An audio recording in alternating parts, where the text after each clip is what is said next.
Aujourd'hui, sur Festibek TV, dans le cadre de votre émission Le Monde n'en parle pas, nous allons parler d'éducation financière. Et pour parler de l'éducation financière, nous recevons un entrepreneur à succès qui a mis sur pied une plateforme qui s'appelle Dozy.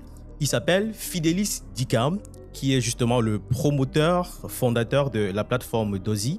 Dozy, justement, quelle est cette plateforme? Quels sont les bénéfices de cette plateforme pour les communautés afro-canadiennes? Nous en parlerons dans le cadre de cette mission. Bonsoir, monsieur Fétis. Bonsoir. Bienvenue à vous. Sentez-vous à la maison. Oui, vous êtes oui, sur Festibek oui, TV. Alors, d'entrée de jeu, je vais vous poser la question. C'est quoi cette plateforme Dozy? Ça veut dire quoi Dozy déjà? Qu'est-ce que Dozy? Donc, à la base, Dozy est là pour la communauté afro. Donc, pour résumer rapidos, donc Dozy c'est comme Black Bank, donc banque pour la communauté africaine, pour la communauté afro ou la communauté immigrante. Donc, à la base, c'est vraiment genre n'importe qui peut utiliser comme ça, mais c'est juste que c'est vraiment customisé pour nous parce que là, on a remarqué que genre on a certains besoins que genre pour bien nous servir, il faut comprendre nos besoins et il faut vraiment créer quelque chose customisé pour nous. Et c'est pour cette raison qu'on a créé Dozy, pour avoir quelque chose qui est vraiment calibré ou customisé pour la communauté genre immigrant ou noir. Alors, lorsque moi j'entends une banque et tout ça, customisé pour la communauté immigrante, la communauté afro, moi je comprends qu'en fait, vous avez assez d'argent. Donc, je veux comprendre les mécanismes de fonctionnement. C'est une banque dédiée aux immigrants. Quelle est la mission et la vision de Dozy? Ok, là c'est vraiment une bonne question. Donc, j'utilise le mot customiser tout le temps, customisation et tout, parce que le mot banque, ok, ben, on va laisser côté banque, parce que quand on dit banque, les personnes pensent qu'il y a beaucoup d'argent. C'est l'argent. Mais ce n'est pas vraiment beaucoup d'argent, c'est plus... customisation, c'est plus au niveau informatique. Donc, okay. C'est-à-dire, nous, on a regardé la communauté et on a vu que, ok, ben, beaucoup de choses ou beaucoup de banques qui existent ou beaucoup de systèmes financiers qui existent déjà. Donc, nous, quand on a beaucoup d'immigration, beaucoup de personnes venues, mais on avait un système qui était déjà là. C'est-à-dire, quand tu viens d'arriver, premier problème classique que tous les immigrants vont dire, crédit. Tu entres à la banque dit, tu n'as pas de crédit, tu as 40 ans, tu as 50 ans, genre... Et tu arrives ici, tu as besoin de $500, $200, la banque te dit, tu n'as pas l'historique. Donc quand je dis customiser, c'est plus maintenant, c'est ça la customisation que, ok, on regarde, tu dis, ok, oui, tu viens d'arriver, d'accord, tu n'as pas de crédit, d'accord. Qu'est-ce qu'on peut faire? Donc c'est plus systématique. Donc, le système est capable de s'adapter à nos besoins. Donc, si tu n'as pas de crédit, si ça fait pas longtemps que tu es ici, genre, le système est capable de s'adapter, grosso modo. Alors, moi, je vais reposer la question pour être sûr d'avoir compris. Ça sous-entend que pour les personnes nouvellement arrivées au Canada, qui n'ont pas d'historique de crédit, d'ailleurs, c'est le cas pour toutes les personnes qui arrivent au Canada, de ne pas avoir l'historique de crédit, et qui ont forcément des besoins en termes de crédit, votre plateforme est justement là pour étudier leur profil, essayer de trouver en fonction de leur profil du crédit, ou ça se passe comment? Quels sont vos critères justement pour leur attribuer du crédit? Ok. Vous leur donnez une carte de crédit aussi? Pas encore. Okay. Ça c'est pour l'année prochaine. Okay. Ok. Donc c'est là où ça devient intéressant. Donc c'est comme on a trois volets de services. Et les services sont connectés. Donc quand on dit souvent adapter la diaspora, parce que le problème aussi que les immigrants ont ici au Canada, c'est beaucoup plus de concepts de crédit même. Ce n'est pas que genre on n'est pas bon avec l'argent. Donc, première chose qu'on a fait, on a regardé, on est comme, ok, mais pourquoi, donc, qu'est-ce qui se passe en Afrique qu'on peut peut-être s'adapter pour ici et trouver un bon milieu, c'est-à-dire, comme notre système d'épargne, c'est la tontine. Différents pays appellent ça différemment. Je pense que Haïti c'est Sol, Cameroun c'est tontine, certains endroits du Cameroun c'est Djangui. Ben, grosso modo, donc quelque chose de genre on met l'argent ensemble, on donne à chaque personne chaque mois, ou à une personne chaque mois. Donc nous, on a pris ça, maintenant on est comme ok. Si tu prends le monsieur qui vient d'arriver, tu lui donnes une carte de crédit, il ne comprend pas qu'il doit payer à point X, il doit payer à point Y, et là il commence à foirer son crédit. Mais si tu dis ok, venez faire la tontine. Là, il mais comprend. il faut nous dire ça comme ça. Donc, en fait, vous faites la tontine. Oui, mais là, c'est dites-nous que c'est la tontine. Ok, là, on va aller étape par étape. Là, c'est le premier service. Donc, on dit, ok, donc, je viens d'arriver, je ne comprends pas le système bancaire, le système du Canada. Donc, ok, on va commencer. Je ne prends pas de risques. Ouais, je ne prends pas de risques, exactement. Je fais d'abord la tontine. Je ne foire pas mon historique de crédit. Exactement, et tu commences à comprendre. Mais là, maintenant, là, on va mélanger ça avec le système canadien. C'est que, en faisant la tontine, tu es en train de bâtir ton crédit.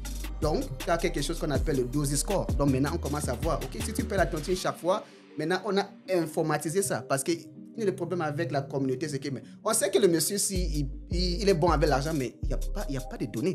Et ici, au Canada, ça fait longtemps que je suis ici. On peut voir les données. Tu peux expliquer ta vie. C'est l'historique qui compte.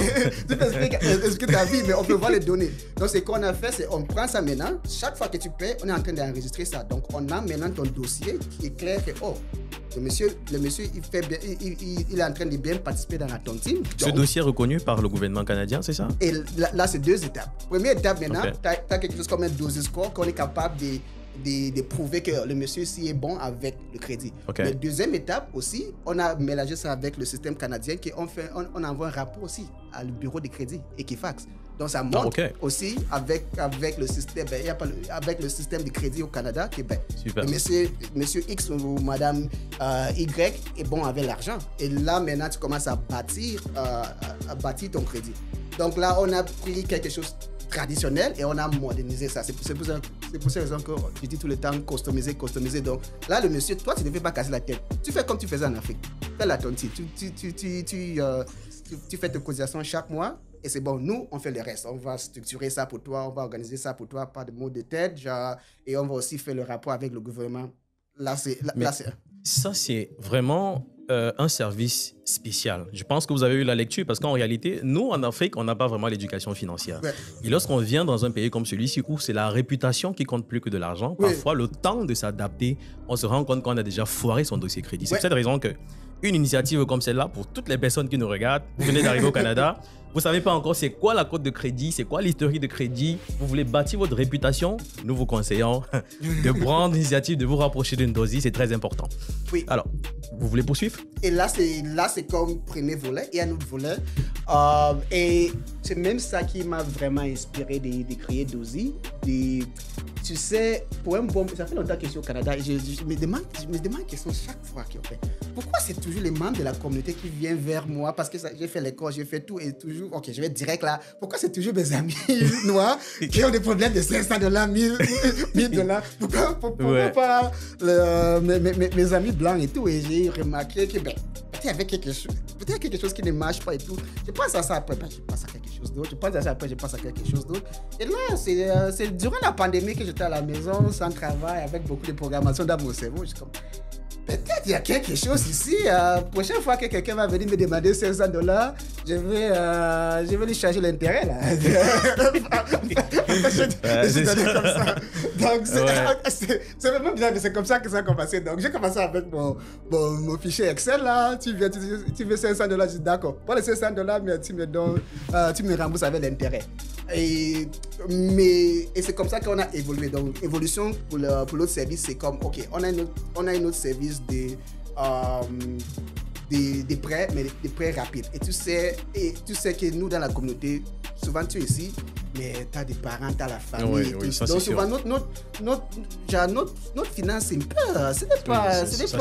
n'est pas clair. Parfois, c'est papier. Tu es là, tu es comme ok, j'ai mes $1000 pour payer le loyer, papa, maman, la femme, n'importe qui t'appelle de Cameroun, de Nigeria, on a besoin de $500.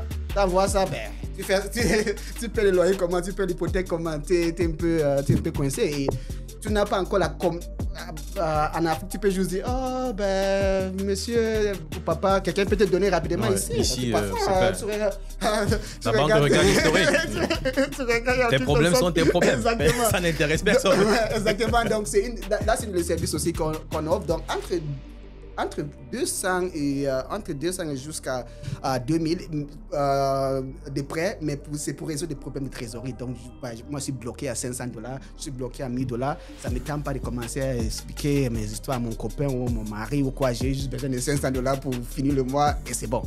Okay. Donc, on donne ce genre de prêts. Et avec le temps, ça a commencé à évoluer. Maintenant, nous sommes à la phase maintenant qu'on a aussi des étudiants internationaux qui viennent. Parfois, l'enfant est bloqué parce qu'il doit payer 2000 pour compléter l'école. Papa ou maman ou les parents vont envoyer ça. Mais tu connais les parents africains, ce n'est pas un peu comme quand on dit c'est le 15, papa dit attends, l'enfant. Ou le mois prochain d'ailleurs. Le mois prochain. Donc souvent, l'enfant est stressé que mais je dois payer maintenant pour être capable d'entrer dans le cours. Donc nous, on donne ce genre de prêts aussi pour juste débloquer l'enfant. Et quand le père ou les parents envoient ça, l'enfant est capable de rembourser. Mais ce que je veux aussi savoir, c'est en réalité, au Canada, par exemple, ce qu'on utilise comme garantie lorsque la banque vous donne de l'argent, c'est la réputation. En Afrique, par exemple, c'est un titre foncier, un de vos biens et tout ça que vous mettez comme garantie. Mais vous, à votre niveau, qu'est-ce que vous avez comme garantie? Si on ne vous rembourse pas, par exemple, votre argent, comment vous faites, par exemple?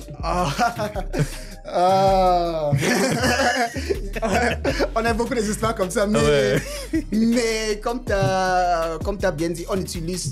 Il n'y a pas de garantie, mais on fonctionne vraiment comme la confiance. Ouais, non. Attention, un business model basé sur la confiance, ça peut vite s'écouler. Hein. On fonctionne un peu comme les banques, donc on va regarder ton crédit et tout, mais avec du temps, on est capable de regarder les données et savoir. Non, mais une personne qui vient d'arriver, il n'a aucun historique de crédit. Vous allez voir ça où? Ça c'est intéressant. Ouais. Et vraiment, c'est un peu bizarre, mais ça fait longtemps que je fais ça maintenant que je peux regarder quelqu'un et avoir une idée. Sur le visage. Non. Ça c'est non. Mais actuellement, oui, il y a ça aussi, mais souvent, et là c'est une des services aussi qu'on offre que genre. Tu sais, même dépendant de ton histoire, dépendant de où tu viens, on utilise des choses comme ça parce qu'avec, on a donné beaucoup de prêts, donc on a beaucoup de situations. Donc, quand tu vas expliquer, on va regarder, on va simuler les données, on va avoir une idée. Peut-être, le premier prêt, ça ne sera pas $2000. Là, on va dire, OK, prends $500 pour aller te débloquer. Mais si tu viens d'arriver pour répondre à ta question, peut-être là, il faut que tu aies un garant. Il faut que tu amènes quelqu'un qui est déjà au Canada, qui comprend. Parce que souvent aussi, quand tu viens d'arriver, quand on te dit, si tu ne rembourses pas, on va t'envoyer au recouvrement. Tu ne comprends même pas ce qu'on a fait. Donc, on a beaucoup de situations comme ça que la personne ne comprend même pas. Ouais. Après, on envoie au recouvrement. Son dossier est sali. La personne va acheter, mais la personne est bloquée. La personne commence à nous attaquer. Mais parce que la personne n'a pas vraiment compris. Donc, souvent, on te dit, amène un garant, quelqu'un qui est ici. Dès qu'on explique qu'on va avoir un recouvrement, la personne comprend, la personne va t'expliquer. Et comme ça, on est capable de te débloquer. Là. Alors, quelle est la vision d'Ozi aujourd'hui? Quel est votre plan d'expansion? Est-ce que vous comptez aller bien plus loin que ce où vous êtes actuellement? Vous limiterez au Canada ou bien c'est quoi votre vision? Là, c'est vraiment une bonne question. Donc, la vision est grande, mais là, on va aller étape par étape. Donc, première étape maintenant, ça sera vraiment de consolider les choses au Canada. Parce qu'avec les trucs de finance, en informatique, c'est un peu facile on dit en anglais skill, d'avoir plusieurs personnes qui utilisent le même système, mais malheureusement en finance il y a beaucoup de règles, beaucoup de choses, donc ça fait en sorte que c'est vraiment lent. Donc pour le moment on va se concentrer juste ici au Canada pour vraiment consolider le marché canadien. Et là, après, on va regarder au niveau d'expansion, on est en train de regarder soit en Afrique ou soit aux États-Unis. Alors, est-ce que au niveau de vos différents modèles d'accompagnement, est-ce que votre accompagnement prend aussi le volet éducatif? Parce qu'en réalité, la personne que vous accompagnez, que vous aidez, qui vient d'arriver, qui ne sait pas ce que c'est que l'historique de crédit, qui ne sait pas ce que c'est que la cote de crédit, est-ce que il y a un volet éducation dans vos services? Oui, là c'est vraiment une bonne question parce que là, tu sais, souvent tu entres pour régler un problème, après tu vois d'autres problèmes. Et là, quand on est entré dans les détails et tout, on a remarqué que le problème principal, c'est vraiment éducation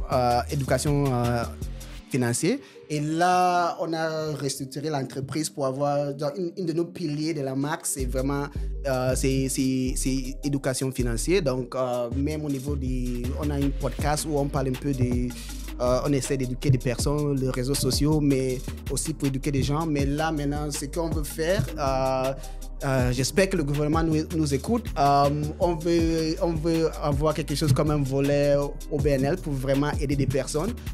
Parce que nous, on veut se concentrer sur l'informatique. Mais donc, quand les personnes viennent, on a les données, on voit les problèmes et on a l'expérience. Ouais. Donc, nous sommes en train de travailler sur ça maintenant. Quand quelqu'un vient, on voit que le problème, c'est éducation financière ou la personne a besoin d'accompagnement. Il aura un autre volet que quelqu'un va vraiment te prendre, passer du temps avec toi, de t'expliquer des choses, de te montrer des choses et tout jusqu'à ce que tu arrives au niveau où tu comprends. Parce que beaucoup de fois, encore, je sais que je me répète là, c'est vraiment éducation financière. Donc, on a un autre volet que tu peux venir et tu dis, nous-mêmes, on peut remarquer que là, c'est manque de connaissances. Et j'appelle ça lack of Western financial education. Ce n'est pas que tu es bête, c'est juste que tu ne comprends pas comment le système canadien fonctionne. Donc, on te met sur un volet où quelqu'un va vraiment t'accompagner. Comme, OK, voici le crédit, voici comment ça fonctionne, voici et jusqu'à arriver au niveau où tu es correct. Alors, mon très cher Foetus, nous acheminons justement vers la fin. Mais avant de terminer, je voudrais poser cette dernière question.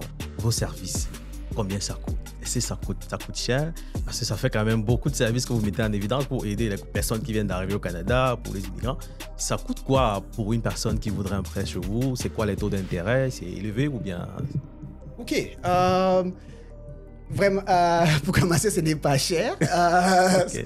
C'est pas cher. Donc, nous, on essaie vraiment de s'adapter au budget et la situation de chaque personne. Mais pour répondre à ta question, donc c'est comme ça que ça fonctionne. Grosso modo, tu viens, tu dis, OK, j'aimerais participer à votre tontine. Oh non, je suis correct au niveau des tontines, mais j'ai besoin d'un prêt pour me débloquer.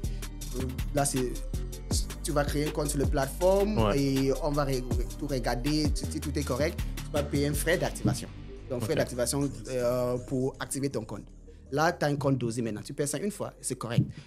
Si tu as besoin d'un prêt, oui, il y a des intérêts, mais les intérêts varient entre 10 jusqu'à à peu près 20%. C'est raisonnable. Ouais, dépendant du montant que tu veux prendre. Mais une des avantages principaux, c'est que nos services encore, c'est vraiment pour te débloquer. Donc, par exemple, tu te dis, je veux juste 300 parce que, regarde, je suis bloqué là. Tu prends 300, tu paies ça, genre, un versement. Tu dis, là, j'ai besoin de 1000. Là, on va s'adapter. Donc, on dit, OK, si c'est 1000, tu paies en 3 versements. Donc, on essaie pour que ce n'est pas trop lourd pour toi. Et plus qu'on augmente le montant, on augmente les risques, on augmente l'intérêt, mais on essaie de ne pas dépasser moyen 20%, 21%. Là, on arrête. Alors, pour sortir, est-ce que vous avez un dernier mot avant de nous séparer? Oui, c'est vraiment... Oui, dernier mot, c'est vraiment important de comprendre la différence entre le système financier de l'Occident ou du Canada et l'Afrique. Je ne peux pas parler beaucoup de l'Afrique, mais pour le Canada, je connais assez pour être capable de parler. Et la différence principale ici, c'est des traces, c'est des données. Donc, souvent, quand on vient, la manière qu'on est éduqué peut-être beaucoup de fois en Afrique, c'est il faut épargner l'argent, les banques vont te voler, donc, on est toujours sur la défense, à dire. Il ne faut pas prendre de prêts. Je ne suis pas en train d'encourager des prêts, mais nous sommes toujours à la défense. Donc, quand on vient maintenant au Canada, on prend cette éducation. Et c'est bon, je ne suis pas en train d'encourager des prêts, mais je suis en train d'encourager de laisser des traces avec des systèmes... L'historique de crédit. Oui, l'historique de crédit. Donc, c'est-à-dire, souvent, si tu viens chez nous, chez Dozy, souvent, je vais dire aux gens, OK, mais prends $200 et rembourse même en 4 versements pour qu'on ait une trace. La personne comme moi, je ne veux pas de prêts, mais c'est comme si on n'a pas de traces, on ne peut pas te donner $2,000. Donc, la personne va tourner jusqu'à la personne va remarquer la même chose. Dis pas aussi à la banque, souvent, ils vont commencer avec un carte de crédit de $300. Tu prends ça, tu gères ça bien, ou tu utilises ça pour essayer de comprendre comment le système fonctionne, mais aussi tu as une trace. Ouais. La journée, maintenant que tu as besoin de 5,000, ils ont quelque chose pour regarder. Oui, évaluer votre crédibilité. C'est ça, parce que souvent, on reste trop dans la communauté, où nous sommes ici, on est en train de faire des affaires en Afrique et tout, et c'est bon, je ne suis pas contre ça, mais tu es ici. Tu vas acheter la maison ici. Tu développer vas ici aller à aussi. l'école ici. Donc, quand maintenant tu entres maintenant pour aller prendre prêt école, prêt auto, prêt quoi, il n'y a pas de traces. Tu commences à dire, mais moi, je suis bon avec l'argent. Là, tu expliques de... Ça n'intéresse personne, on n'a pas de traçabilité, Donc, tout est automatisé. c'est-à-dire, il faut essayer de laisser de bonnes traces ici, de laisser des données, d'avoir une bonne historique, comme ça, le système peut t'aider. Il fallait vraiment que quelqu'un y pense, quelqu'un pense justement à accompagner ces personnes qui viennent d'arriver au Canada, qui ont des projets et qui malheureusement, c'est au bout d'1 an, 2 ans qu'ils comprennent finalement qu'ils ont gâché leur historique de crédit. Ouais. Ils n'arrivent plus à acheter un logement, acheter une voiture c'est compliqué, financer un projet c'est compliqué. Pourquoi? Parce que l'historique de crédit a été bafoué dès le début. Vraiment, merci à vous pour cette initiative et à toutes les personnes qui nous regardent. Vous avez désormais une solution pour vous aider. Vous êtes étudiant, vous voulez finir vos fins de mois, vous voulez compléter votre pension, si ça tarde à arriver. Vous avez la plateforme Dozy, justement, qui vous accompagne pour pouvoir régler urgemment cette solution avant de pouvoir rembourser bien plus tard. C'est ici donc que s'achève cet autre numéro de votre émission Le Monde n'en parle pas sur Festibek TV et on se retrouve très prochainement dans le cadre d'une autre émission. D'ici à là, portez-vous bien et ne l'oubliez pas, pensez à demain, c'est agir aujourd'hui.